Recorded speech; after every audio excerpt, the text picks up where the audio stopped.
Katakan amin. Tepuk tangan yang meriah bagi Tuhan Yesus. Silakan duduk Bapak Ibu yang saya kasihi. Shalom.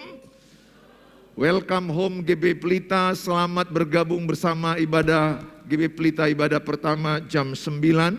Dan kita punya sosial media, ada Facebook GB Pelita, Instagram, ada YouTube. Silakan bergabung.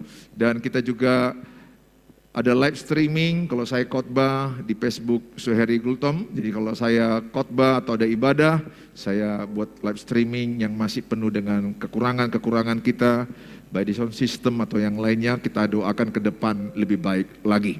Saudara yang saya kasihi, sepanjang bulan Juni ini kita akan membahas tentang bulan keluarga, pemulihan keluarga. Saya rindu setiap kita di bulan Juni ini mengalami pemulihan keluarga.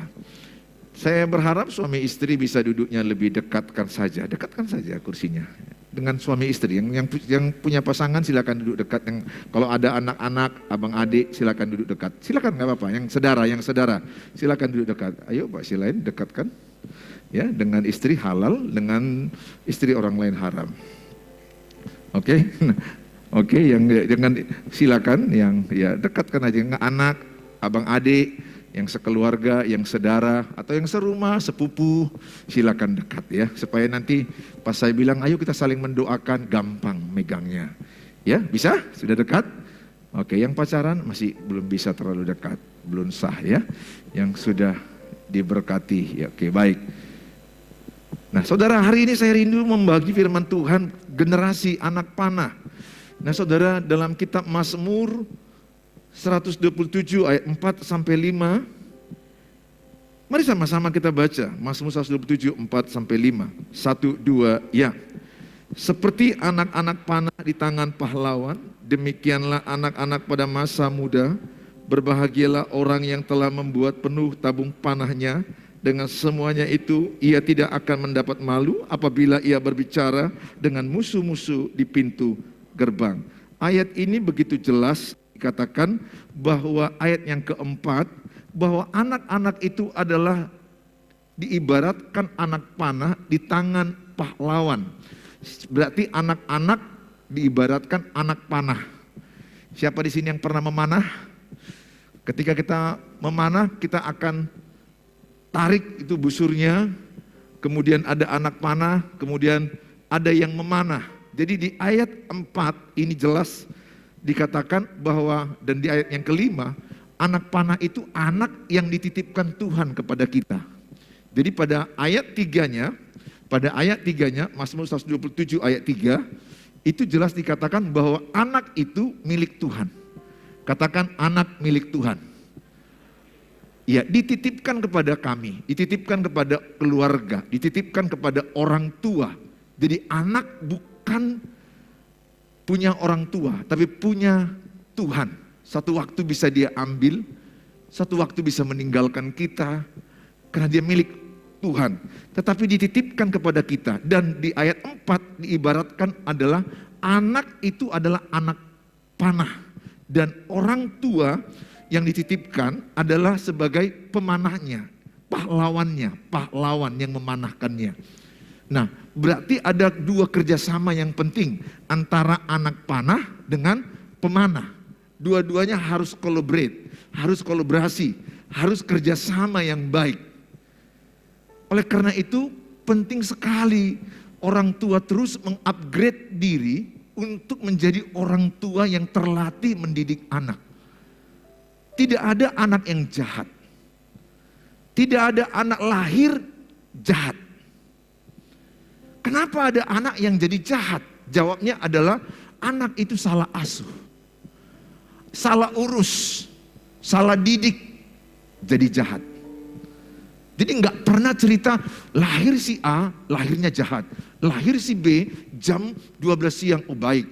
Jam 12 malam jahat. Tidak ada. Semua anak yang lahir itu polos. Tetapi tergantung di tangan siapa dia. Nah masalahnya orang tuamu pun salah asuh oleh kakek nenekmu. Ini contoh. Kalau dia pun salah asuh, salah urus, berarti dia menjadi orang yang tidak benar. Dan jadilah orang tua. Contoh ketika masa kecilnya dia habis dipukulin. Habis disakitin, diusir, dibanding-bandingkan. Bahkan mengalami luka yang cukup berat pada masa kecilnya. Lukanya nggak sembuh, dibawanya menikah. Dia pikir dengan pernikahan dia akan sembuh. Lukanya, luka batinnya. Si istrinya pun ternyata bawa luka dari masa kecil. Masa kecilnya pun dia pernah pelecehan seksual oleh papanya, contoh, oleh omnya, pamannya, atau oleh orang lain, pacarnya. Lukanya banyak.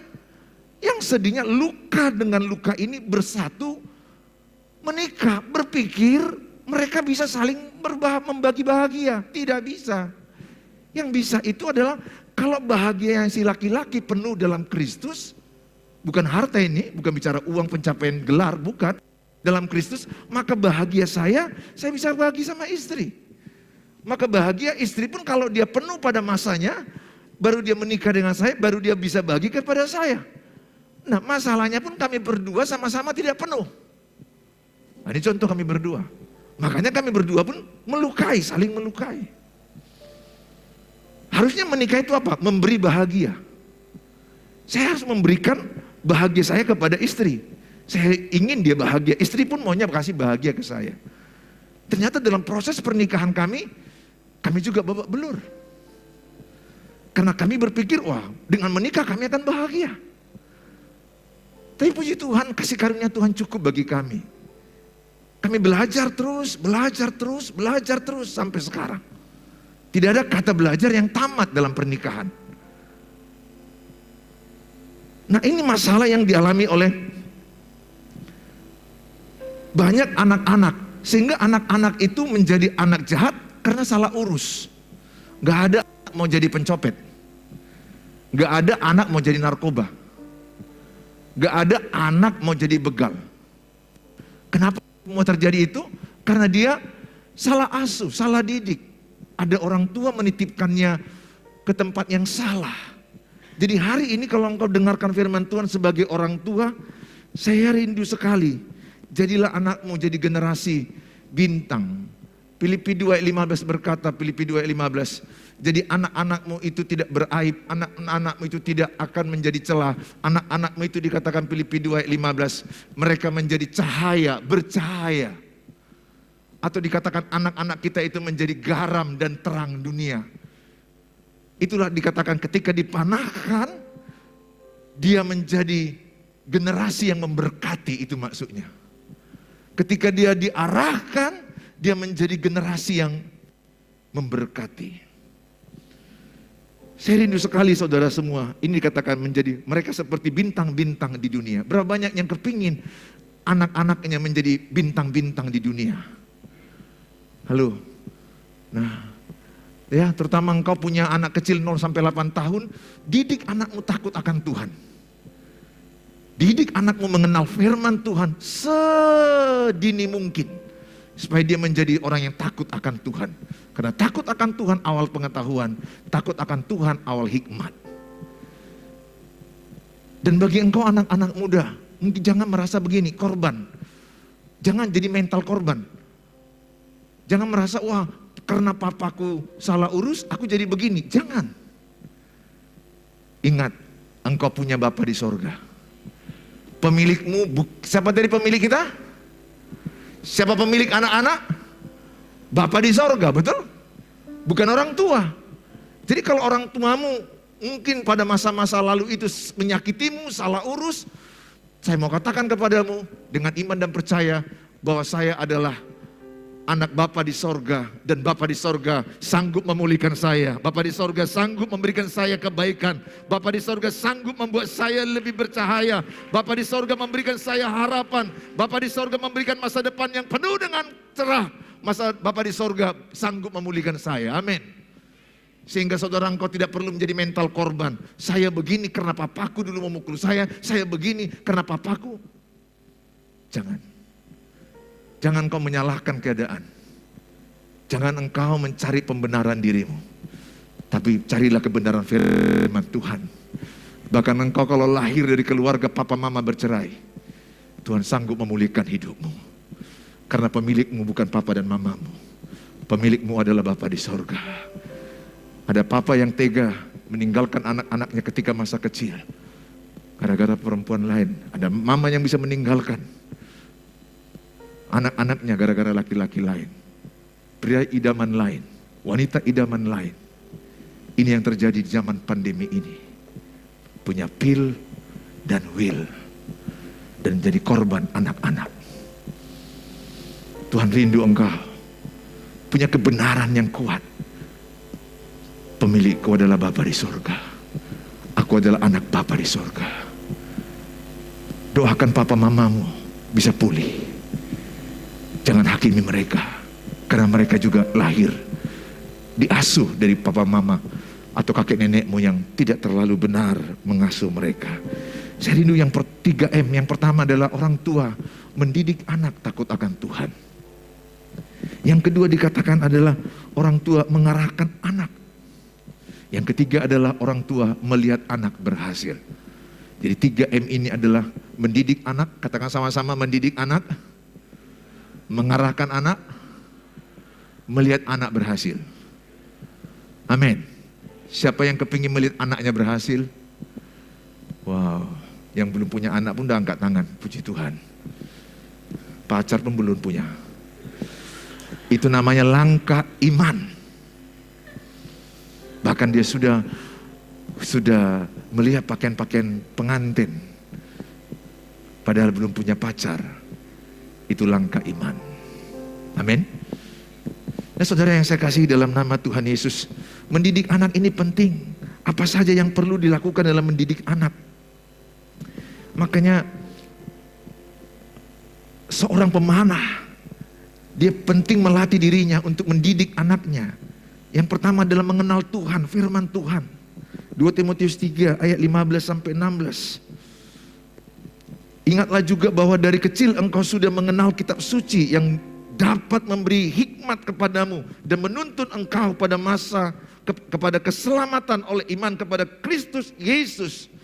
Segala tulisan yang diilhamkan Allah memang bermanfaat untuk mengajar, untuk menyatakan kesalahan, untuk memperbaiki kelakuan, dan untuk mendidik orang dalam kebenaran. Ayat yang ke-15 dikatakan jelas, ingatlah juga bahwa dari kecil engkau sudah mengenal kitab suci. Memberi hikmat, mengajar, mendidik, menyatakan yang salah, merubah karakter. Sumbernya Alkitab. Makanya penting sejak kecil anak diajari Alkitab. Bukan pengetahuan duluan. Penting diajari firman Tuhan. Bahkan pelayanan dalam kandungan, anak sejak 4 bulan jantung udah berdenyut, dia sudah ada kehidupan.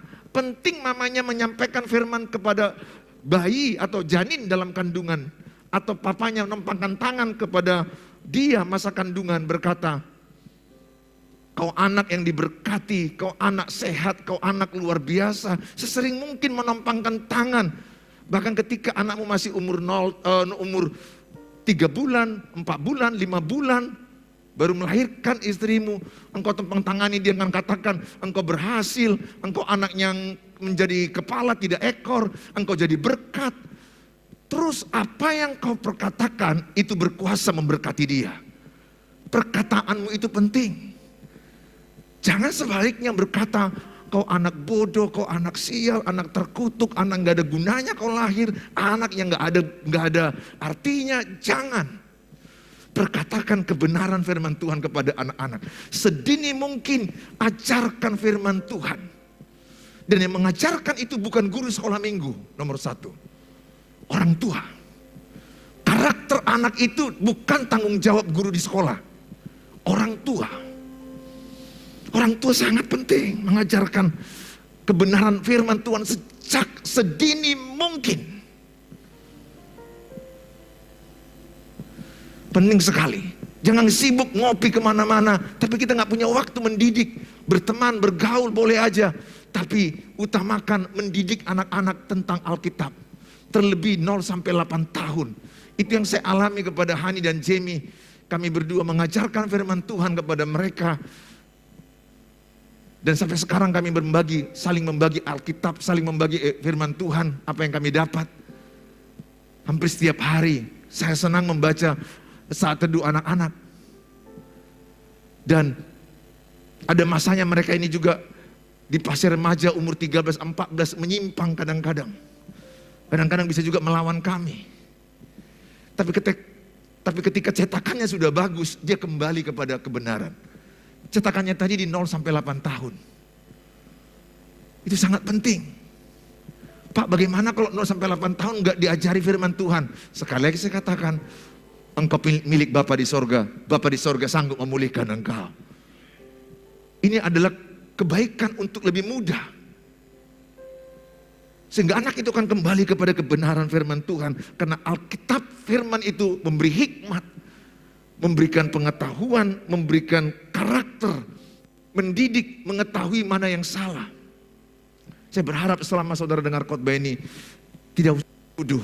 Saya tidak ada maksud menuduh masa lalu. Tetapi saya ingin supaya setiap saudara termotivasi. Kembali kepada Alkitab. Tuhan menerima kita dalam segala kekurangan kita. Tuhan menerima saya dalam segala kegagalan kami.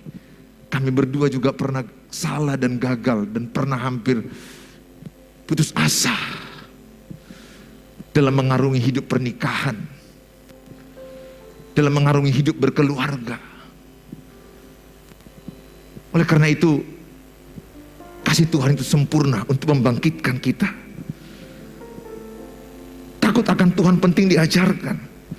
Orang tua menjadi teladan. Kita akan lihat video ini sebentar. Orang tua penting menjadi teladan. Ingat, teladan lebih berpengaruh dari nasihat. Teladan lebih berdampak dari kata-kata. Ketika saya bilang sama anak-anak saat teduh, mereka nggak lihat saya saat teduh. Mereka tidak lakukan itu. Akan sulit. Bisa aja tapi akan sulit. Saya bilang, jangan merokok. Jangan merokok. Belum, tunggu dulu dong. Ntar lagi, saya yang khotbah. Kalau saya bilang, jangan merokok sama Jamie, tapi saya sambil merokok. Di otaknya, saya akan merokok. Apa yang dilihat lebih kuat daripada apa yang didengar. Sekali lagi, apa yang dilihat lebih kuat daripada apa yang didengar. Oke, sekarang contoh aja lah, hal-hal yang mudah aja. Ayo semua angkat tangan kanannya. Mudah. Ayo semua kita sama-sama pegang hidung kita masing-masing. Hidung. Hidung. Ada yang hidungnya udah pindah ke telinga. Ada yang hidungnya pindah ke telinga. Saya bilang tadi pegang apa? Yang kalian dengar apa? Yang kalian dengar hidung. Yang kalian lihat telinga. Yang kalian pegang apa? Ada yang pegang telinga. Setengah ini pegang telinga. Perintah saya jelas-jelas pegang apa? Bilang sebelahnya, walaupun pakai masker masih di sini hidung kita. Jangan salahkan karena masker ini Pak, jadi nggak nampak mana hidung. Jadi nggak tahu siapa yang pesek, siapa yang mancung. Saya mau ngajak mas saudara lihat video ini sebentar. Bagaimana pengaruh teladan Bapak. Son like father. Anak akan mencontoh ayah. Putrimu akan mencontoh mama. Kelakuan kalian akan turun kepada mereka. Oke? Oleh karena itu jaga apa yang kita bisa lakukan. Lihat ini anaknya. Dark clouds gather and fill Sama. the sky. Don't know how to talk. Lihat ini, bapak, anak contoh bapak. Mama berteriak-teriak, anak juga berteriak-teriak. Mama yang suka berteriak. Bapak suka komplain, anak suka komplain. Kalau ada masalah, lempar barang. Lihat anaknya, sama-sama menjerit. Yang mereka bagi seperti ini dan mereka lihat seperti ini, maka inilah yang mereka lakukan. Anak-anak melihat, anak-anak melakukan. Gampang, apa yang dilihat itu yang dilakukan. Sekarang apa yang kau perlihatkan bagi anak-anakmu? Apa yang pernah kau lihat? Saya pernah melihat bapak saya pukul saya.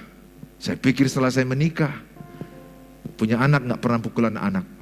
Saya khotbah banyak tentang hati bapak, tapi ternyata saya memukul mereka pada masa kecil mereka. Saya bertobat. Tangan ini bukan untuk memukul anak. Ibu-ibu yang suka berteriak-teriak, akan lahir anak cucumu berteriak-teriak. Lihat Paulus bilang kepada Timotius, ingat sejak masa kecil engkau sudah ditanamkan Alkitab, kitab suci oleh nenekmu, oleh ibumu. Penting sekali. Saudara, didik anakmu dengan kasih, penerimaan. Terima dia apa adanya tanpa syarat. Mungkin anak-anakmu masih coret-coret dinding. Mungkin anak-anakmu masih salah berpacaran. Bahkan mungkin dia hamil di luar nikah. Jangan kutuk dia. Peluk dia. Kesaksian hamba Tuhan yang sudah dipanggil Tuhan duluan bernama Pastor Raditya Oloan, Penggabean. Lihat di YouTube, para anak muda, anak gaul, lihat bagaimana mereka salah melangkah dalam pranikah. Dan bagaimana mereka menerima akibatnya juga dalam pernikahan. Tapi bagaimana mereka dipulihkan. Mereka bangkit jadi hamba Tuhan. Saudara yang saya kasihi, bahkan anak keempat mereka itu ada yang kekurangan kesempurnaan tubuhnya. Bisa dikatakan orang cacat, tapi saya melihat para Aditya memeluk anaknya ini dengan kasih, dengan penuh sayang. Bahkan menyaksikan bagaimana istrinya seorang artis jatuh dalam perselingkuhan. Ditemaninya, dijemput di tempat yang salah. Dia ngantar, dia yang menjemput. Saya lihat ada suami seperti itu. Mungkin engkau disakiti seperti itu. Tapi kalau engkau sayang sama pasanganmu, pasanganmu akan diubah Tuhan. Yang mengubah pasanganmu bukan kekuatan, bukan amarah, bukan kebencian, kasih sayang. Yang mengubah kita bukan karena kuasa Tuhan di salib itu yang membuat dia tersalib itu hebat dan kemudian bangkit. Kasihnya, karena kasihnya. Makanya Yohanes 3:16, karena begitu besar kasihnya. Kasih agape, kasih tanpa syarat, kasih tanpa batas. Kasih yang menerima kekurangan orang lain apa adanya. Kasih satu arah, kasih yang tidak minta dibalas. Mau gimana pun pasanganmu, saya katakan kasihi dia. Bagaimanapun papa mamamu, kasihi papa mamamu. Bagaimanapun cerita rumitnya rumah tangga keluargamu, kasihi mereka. Biarlah di GBI Pelita ini saudara ditanamkan mengenal kasih agape, kasih sempurna, kasih tanpa syarat. Peluk anakmu sebanyak mungkin. Ketika anakmu sering kau peluk, itu menimbulkan penerimaan, pujian, membuat dia menjadi orang yang percaya diri, terhormat, percaya untuk ngomong di depan orang. Kenapa? Karena dia sering dipeluk, dipuji oleh papa dan mama. Jangan lebih banyak mengkritik, memukul, menghakimi, membandingkan. Jangan. Tuhan gak membandingkan engkau dengan orang lain. Engkau khusus, unik di mata Tuhan. Engkau spesial. Tuhan bilang engkau adalah biji bola matanya. Biji bola mata kita ini sedikit ada abu langsung berkedip. Dijaga betul hidup kita. Tuhan sangat menerima engkau. Tuhan tidak pernah memperdulikan masa lalumu, tapi dia memperdulikan hidupmu penuh dengan harapan masa depan yang penuh harapan yang cerah. Maka saya katakan selagi masih ada waktu, besok hidup atau mati kita nggak tahu. Yakobus 4 ayat 14. Sesering mungkin bersama keluarga. Mesbah keluarga. Yang paling saya suka itu mesbah keluarga. Kedua yang paling saya sukai sama keluarga adalah komunikasi dengan sehat antar keluarga. Maka kalau kami ajak makan, saya bilang kita perlu komunikasi, matikan handphone. Jangan gara-gara handphone menjadi pasangan yang gila. Lebih dekat dia dengan handphonenya dari pasangannya. Dia nggak tahu pasangannya sakit, dia tahu pokoknya dunia yang jauh. Dia dekat, dunia yang dekat dia jauh. Dunia maya dia lebih pikirkan. Dunia nyata dia tidak hidup. Gadget handphone banyak merusak. Anak-anak, selagi engkau masih bisa menelepon papa mamamu, telepon. Apa kabar Pak? Apa kabar Mak? Saya sehat ya. Tunggu Papa, tunggu saya wisuda Pak. Setahun lagi. Nanti aku cari kerja, bisa bantu-bantu adik-adik di kampung. Jangan sampai terlambat dengar berita, Papa meninggal, Mama meninggal. Itu berita yang sekarang sedang terjadi. Tiba-tiba ada berita, Papa meninggal, Mama meninggal. Doakan. Tiap hari telepon. Ini enggak yang dilihat artis-artis. TikTok, goyang-goyang bokong. Sundel bokong. Nggak ada salah engkau mungkin lihat TikTok yang baik-baik. Kan ada TikTok Alkit Firman Tuhan. Instagram yang baik. Tapi mari kita sama-sama mengasihi keluarga kita, menerima padanya. Didik anak dengan disiplin. Amsal 29 ayat 15. Tongkat dan teguran mendatangkan hikmat, tapi anak yang dibiarkan mempermalukan ibunya. Amsal 29 ayat 15. Tongkat dan teguran mendatangkan hikmat, tetapi anak yang dibiarkan mempermalukan ibunya. Itu Amsal 29 ayat 15. Makanya penting sekali kita menegur. Nggak boleh juga si Hani atau si Jamie pulang jam 10 malam bebas, tidak. Kalau jam 9 ini mamanya udah sibuk telepon. Dia lebih sibuk itu. Pak, mana anak belum pulang? Ya aku udah capek mau tidur. Nggak bisa, gimana ini? 2 jam 10. Apalagi kalau handphone nggak diangkat. Apalagi kalau handphone nggak diangkat. Waduh, ibu gembala lebih strict, lebih jaga benar. Dan saya pernah diajak dia, pergi kita ke Santo Thomas, kita lihat atau apa yang terjadi. Tapi ini udah malam. Ya udah nggak apa-apa, kita pergi. Karena handphonenya ternyata lowbat. 3 jam nggak terhubungi. Nomor teman nggak dikasih. Kami bingung, kami kecarian. Papa yang baik menegur, mendidik. Jangan jadi bapak sih boleh-boleh. Semua boleh. Kita perlu seimbang antara kasih dan disiplin. Yang kedua, orang tua mengarahkan anak. Makanya kalau kita mau mana itu ada perlu diarahkan tepat. Lihat potensinya, lihat talentanya, lihat bakatnya. Jangan paksa dokter kalau dia nggak mau dokter. Jangan paksa dia pendeta kalau dia nggak mau pendeta. Jangan paksa dia guru kalau dia nggak mau guru. Biarlah dia memilih dengan apa yang dia senangi. Sehingga dia ketika bekerja dengan apa yang dia senangi. Tapi apa yang disenangi perlu juga diarahkan. Karena ada anak kami, dulu kami tanya, kau mau jadi apa? Dia bilang mau jadi play gamer. Dia senang dengan play gamer.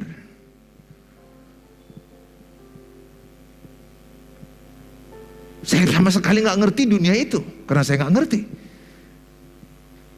Tapi kami arahkan pelan-pelan, dan puji Tuhan, dia mau jadi dokter. Oleh anugerah Tuhan, tidak kami paksa. Kami hanya mau berdoa. Kemudian mau jadi apa lagi? Mau jadi pendeta. Bagus, jadi gembala nanti di GB Pelita. Penerus Papa. Tidak kupaksa dia jadi gembala, tapi dia kuarahkan. Karena Papa sudah merintis. Bersama Mama, bersama dengan tim. Tentu ingin anak-anaknya meneruskan. Tidak memaksa. Memaksa salah. Itu namanya Papa otoriter. Bahkan berpacaran pun saya nggak paksa. Si Hani ini sama siapa dia berpacaran? Ada paribannya. Pariban. Ya pendeta gitulah, khotbah siapa yang dikhotbahi? Keluarganya juga yang saksikan. Dia siapa lagi? Mana mungkin yang kusaksikan anak-anak orang lain gak tahu aku ceritanya. Jadi ini kok berkeluarga. Kayak ada bisik-bisik di belakang, ketawa-ketawa yang agak apa. Ya datang Pariban dari Bekasi. Bahkan kami buat skenario, kami berkunjung keluarga ke sana. Sengaja dibawa ke Bandung. Ini dua gereja yang mempersatukan, dua gereja. 2 pendeta dan 2 pengerja. Sampai kami buat retreat di Bandung.